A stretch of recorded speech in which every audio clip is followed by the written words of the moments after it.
ಹೌದು, ಸ್ವಲ್ಪ name fame ಸಿಕ್ಕರೆ ಸಾಕು, ಕಲರ್ಫುಲ್ ಲೈಫ್ನಲ್ಲಿ ಸದಾಕಾಲ ಎಂಜಾಯ್ ಮಾಡ್ತಾ ಇರಬೇಕು ಅಂತ ಬಹಳಷ್ಟು ಮಂದಿ ಕಾಯ್ತಾ ಇರ್ತಾರೆ. ಆದರೆ ಈ ಎಲ್ಲದಕ್ಕೂ ತದ್ವಿರುದ್ಧವಾಗಿ ತಾವು ಮಾಡುವ ಹೆಸರಿನಿಂದ ಒಂದಷ್ಟು ಹಿಂದುಳಿದಿರುವ ಮಹಿಳೆಯರಿಗೆ ಪ್ರೇರಣೆಯಾಗಿ ಸಮಾಜಕ್ಕೆ ಏನಾದರೂ ಮಾಡಬೇಕು ಅನ್ನೋ ಮಂದಿ ಬೆರಳೆಣಿಕೆಯಷ್ಟು ಮಾತ್ರ ಸಿಗ್ತಾರೆ.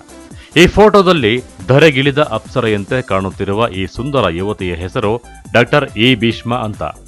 ಕೇರಳದ ಒಂದು ಕುಗ್ರಾಮದಲ್ಲಿ ಜನಿಸಿ ತಮಿಳುನಾಡಿನಲ್ಲಿ ಬೆಳೆದು ವೈದ್ಯರಾಗಿ ತಮ್ಮನ್ನು ತಾವು ಗುರುತಿಸಿಕೊಂಡಿದ್ದಾರೆ. ಪ್ರಸ್ತುತ ಇವರು ಬೆಂಗಳೂರು ಗ್ರಾಮಾಂತರ ಜಿಲ್ಲೆ ದೇವನಹಳ್ಳಿ ತಾಲೂಕಿನ ಆಕಾಶ್ ಆಸ್ಪತ್ರೆಯಲ್ಲಿ ವೈದ್ಯರಾಗಿ ಕಾರ್ಯನಿರ್ವಹಿಸುತ್ತಿದ್ದಾರೆ. ಅಲ್ಲದೆ ಇವರು ನ್ಯೂಟ್ರಿಷಿಯನ್ ಸಹ ಹೌದು. ವೃತ್ತಿಯಲ್ಲಿ ವೈದ್ಯರಾಗಿದ್ದರೂ ಸಹ ಇವರಿಗೆ ಮಾಡೆಲಿಂಗ್ ಹಾಗೂ ನಟನೆಯಲ್ಲಿ ತುಂಬಾನೇ ಆಸಕ್ತಿ ಇದೆ. ವೃತ್ತಿಯ ಜೊತೆಗೆ ಮಾಡೆಲಿಂಗ್ ಕ್ಷೇತ್ರದಲ್ಲಿ ಏನಾದರೂ ಸಾಧನೆ ಮಾಡಬೇಕೆಂಬ ಛಲದಿಂದ ಮಾಡೆಲಿಂಗ್ನಲ್ಲಿಯೂ ಸಹ ತಮ್ಮನ್ನು ತಾವು ತೊಡಗಿಸಿಕೊಂಡಿದ್ದಾರೆ. ಅಂದಹಾಗೆ ಇತ್ತೀಚೆಗೆ ಪುಣೆಯಲ್ಲಿ ನಡೆದ ತಾಜ್ ಇವೆಂಟ್ಸ್ ಮತ್ತು ಪ್ರೊಡಕ್ಷನ್ಸ್ ಶ್ರೀ ಫಾರಿಶ್ ವೈದ್ಯ ಆಸ್ಪತ್ರೆಯ ನೇತೃತ್ವದಲ್ಲಿ ಆಯೋಜಿಸಲಾಗಿದ್ದ ತಾಜ್ ಮಿಸ್ ಇಂಡಿಯಾ 2024 ಸ್ಪರ್ಧೆಯಲ್ಲಿ ಭಾಗವಹಿಸಿ ತಮ್ಮ ಪ್ರತಿಭೆಯಿಂದ ತಾಜ್ ಮಿಸ್ ಇಂಡಿಯಾ 2024 ಆಗಿ ಹೊರಹೊಮ್ಮಿದ್ದಾರೆ. ಇನ್ನು ಕಳೆದ ಏಪ್ರಿಲ್ 2024ರಲ್ಲಿ ಜೈಪುರ ರಾಜಸ್ಥಾನದಲ್ಲಿ ನಡೆದ ಸ್ಪರ್ಧೆಯಲ್ಲಿ ವೋಗ್ ಸ್ಟಾರ್ ಮಿಸ್ ಕೇರಳ ಪ್ರಶಸ್ತಿಯನ್ನು ಸಹ ಮುಡಿಗೇರಿಸಿಕೊಂಡಿದ್ದಾರೆ.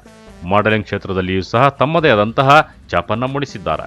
ಅಲ್ಲದೆ ಇವರು ಹಿಂದುಳಿದ ಮಹಿಳೆಯರನ್ನ ಪ್ರೇರೇಪಿಸುವ ಮತ್ತು ಸಮಾಜದಲ್ಲಿ ಬದಲಾವಣೆ ತರುವ ಪ್ರಯತ್ನದಲ್ಲಿ ತಮ್ಮದೇ ಆದಂತಹ ಕನಸನ್ನು ಹೊಂದಿದ್ದು, ನೀವು ನಿಮ್ಮ ಶ್ರೇಷ್ಠತೆಯನ್ನು ತೋರಿಸಿದರೆ ದೇವರು ಉಳಿದಿದ್ದನ್ನ ಮಾಡುವನು ಎಂಬ ಧ್ಯೇಯ ವಾಕ್ಯದೊಂದಿಗೆ ಮುಂದೆ ಸಾಗುತ್ತಿದ್ದಾರೆ. ಡಾಕ್ಟರ್ ಇ ಭೀಷ್ಮ ಅವರು ಅಂತಾರಾಷ್ಟ್ರೀಯ ಮಟ್ಟದ ವೇದಿಕೆಯಲ್ಲಿ ಭಾರತವನ್ನು ಪ್ರತಿನಿಧಿಸುವ ಅಭಿಲಾಷೆಯನ್ನು ಹೊಂದಿದ್ದಾರೆ.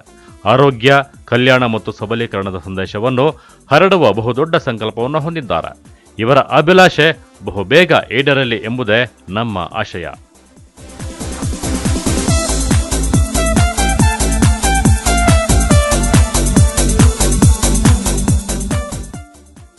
Throughout the journey, the 3 days, it was an incredible experience, and also Prashant sir, who has taught us the ramp walk and even the posture and positioning and everything.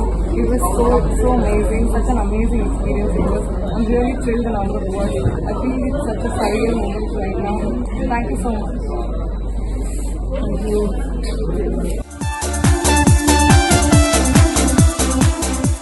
Lakshminarayan, MMT news, Chikkaballapur.